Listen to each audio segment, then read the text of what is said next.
Não, mas ela pergunta função, tá? Função e composição, essas coisas em relação a como é feita, ela pergunta muito, tá? E aí nós temos aqui 4 funções da nossa membrana plasmática. A primeira regula intercâmbios de íons. A gente vai falar bastante sobre em relação a proteínas transportadoras, aquela coisa. Então, concentrações de eletrólitos, líquido extracelular, líquido intracelular, quem mantém muito, quem faz essa regulação de concentrações diferentes em líquidos diferentes, é a nossa membrana plasmática, tá? Comunicação, reconhecimento e interação entre células. Cada célula possui na sua membrana plasmática um CPF, a sua identidade, né? Por que uma célula imune não ataca todas as outras células do nosso organismo? Por conta dessa membrana plasmática, dessa identificação celular, tá? Recepção de sinais químicos, aqui já dá o exemplo para vocês, hormônios e neurotransmissores, que são moléculas, proteínas geralmente, que vêm, traz uma informação, diz o que a célula precisa fazer e através dessa recepção de sinais ela vai trabalhar.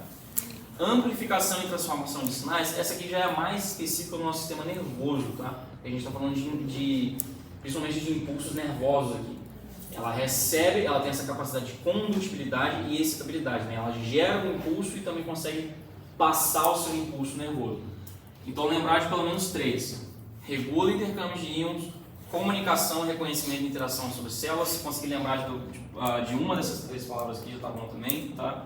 Comunicação de células e recepção de sinais químicos e amplificação desses sinais, tá?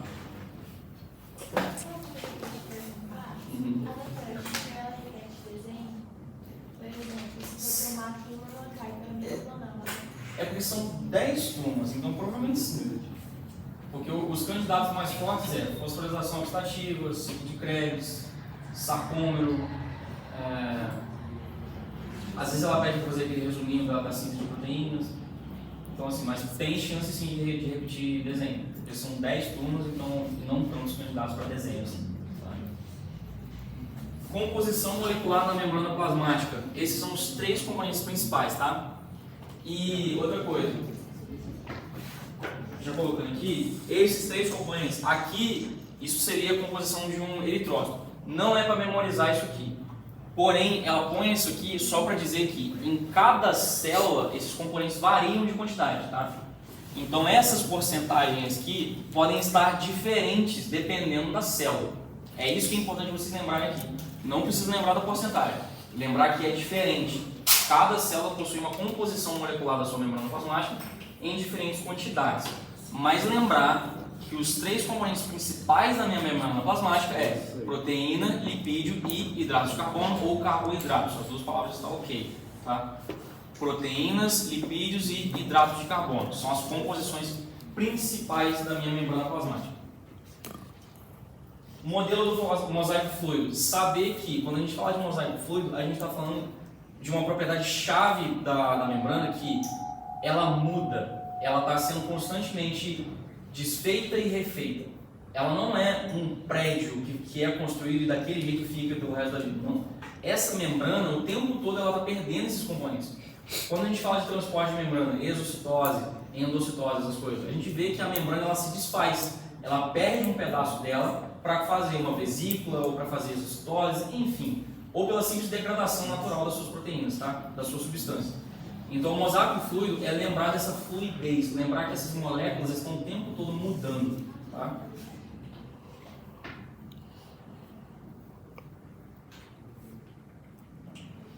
Aqui um desenho da membrana plasmática, ela pode pedir para vocês também, tá? Obviamente não precisa ser um desenho tão elaborado quanto esse aqui, mas lembrar de colocar esses 3 componentes, tá?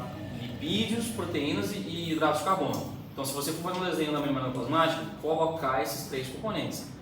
As proteínas, a gente vai falar mais pra frente também, mas já tem falado que tem 2, integral e extrínseca, ou intrínseca e extrínseca, tá? Intrínseca atravessa a membrana plasmática por inteiro. Extrínseca tá aqui, ó. Extrínseca ou periférica. Tem esses 2 nomes diferentes. Lembrar de desenhar todos os componentes, então, fosfolipídio, as 2 tipos de proteínas e glicoproteínas e glicolipídios, tá? Se você desenhar, lembrar de desenhar como se fossem esses cabelinhos aqui, ó, para fora da nossa membrana. Palavra-chave aqui, para fora, tá? os oligosacarídeos, os hidratos de carbono, essas substâncias, glicolipídios e glicoproteínas, eles estão para fora da membrana plasmática, nunca para dentro. Porque quando vocês fazem o desenho, se atentem a colocar ou líquido extracelular, ou parte externa, alguma coisa assim, aqui fora, e aqui dentro vocês colocam parte interna ou citoplasma, algo do tipo, tá? Lembrar de especificar para qual lado está a nossa cara da membrana plasmática. Aquela parada de cara citossólica e cara luminal. Isso é principalmente do sistema de membranas, mas descreve basicamente a cara da membrana plasmática em relação a tudo. Uma pergunta, eu vejo assim que às vezes ela corrige prova, cheguei no caso, ela corrige prova, os monitores estão ajudando ela. No desenho, por exemplo, vale 3 pontos, ela, vamos supor que você faz lá um ciclo de créditos e esqueceu do saldo, ela considera uma parte que você fez ou ela já anula? Ou isso depende do dia dela? Depende do dia dela. Tipo assim, ela sempre considera. Não, só para saber, entendeu? Porque a gente não tem acesso à prova, né? Objetivamente falando, gente, é o que eu mencionei no desenho de ciclo de créditos ali. Tudo que você lembrar, você conta. Não, e como o cara, um lápis esqueceu lá o sim, saldo. Aí ela, tipo assim, ela coloca. Ela considera. O outro ela considerou. É só pra saber. Ela considera. Não, então tá. Eu tive 3 reações e resolveu o saldo. Geralmente ela considera. É o que eu falo, você tem que fazer um desenho completo. Você coloca o máximo de informação que você conseguir colocar, entendeu? Ciclo de crédito, então, vamos dizer assim, vamos supor que nos 3 pontos, eu estou pedindo para cada ponto, cada substrato, aonde faz cada produção e o saldo total. Mas aí você não lembrou do saldo total, mas você colocou, sei lá, você lembrou do acetil-CoA, lembrou que vem do piruvato. Coloque ali, o máximo de coisa que você lembrar, coloque ali no seu desenho. Porque às vezes uma informação que ficou perdida, você está complementando com outra, entendeu? Então tudo que puder lembrar, coloque ali. Então, pelo menos ela não deixa zerado, né? Ela considera, pelo menos. Assim não. Lipídio, voltando então nos nossos componentes: fosfolipídios, proteínas e hidratos de carbono, certo? O que vocês precisam lembrar do fosfolipídio? Lembrar que, obviamente, função, tá? Sempre ela gosta de pedir função das coisas. Lembrar da característica anfipática. O que é a característica anfipática? Dupla sensibilidade, hidrofílico e hidrofóbico. Hidrofílico gosta da água, então a cabeça do fosfolipídio, ele sempre vai estar em contato com o meio aquoso. Aqui é o citosol. O que é o citosol? Uma geleia feita de água com vários organelos. E o que é o meio extracelular? Geralmente líquido extracelular, também cheio de água, tá? Então a cabeça hidrofílica sempre vai estar em contato com a água. Cola ou cauda sempre vai estar por meio intramembranoso, sempre para dentro da membrana, fugindo da água. Okay?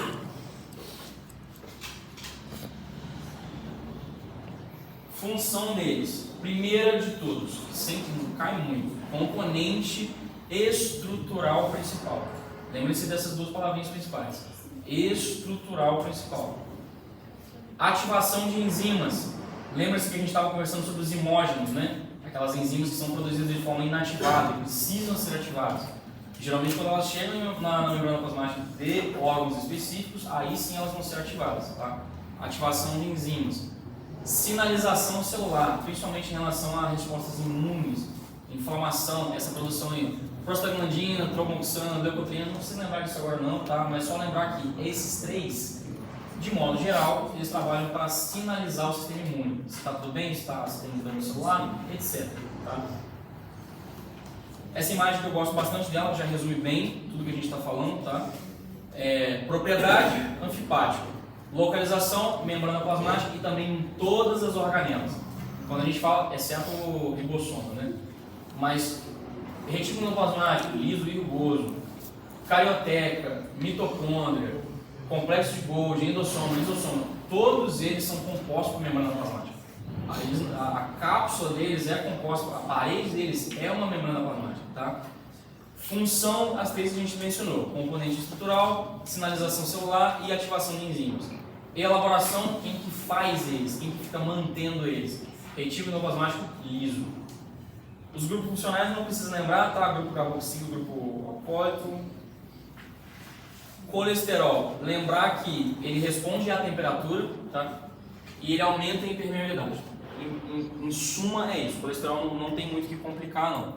Ele aumenta a impermeabilidade, ou seja, ajuda a manter a consistência da nossa membrana plasmática, e aumentar a viscosidade e manter fluidez em diferentes temperaturas ajuda no controle de temperatura, de forma simples. Tá?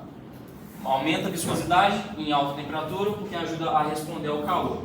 E mantém a fluidez porque ela evita que a membrana plasmática se congele basicamente quando a gente tem uma queda de temperatura. Proteínas, componente funcional principal, tá? São divididos em duas, integrais e periféricas. E aí tem que lembrar dos nomes diferentes, tá? Porque os não podem aparecer com nomes diferentes. As integrais, que atravessam a membrana plasmática inteira, elas podem ter integrais, intrínsecas ou às vezes até transmembranosas, tá? O terceiro nome, se aparecer, é mais fácil de lembrar que está atravessando a membrana plasmática inteira. E periférica ou extrínsecas, que são localizadas na periferia, nas beiradas da membrana plasmática. Proteína, a diferença dessas duas, que vocês precisam lembrar também, é que a proteína integral é a maioria. Tá? Ponto chave para vocês. Proteína integral ou transmembranosas, elas são a maioria das membranas, porque elas têm funções mais amplas. Tá? E extrínsecas não penetram ao interior hidrofóbico e elas têm essas interações débeis, que significa fraca. Tá? Elas têm uma fraca interação, que significa que geralmente elas vão ser usadas como uma sinalização.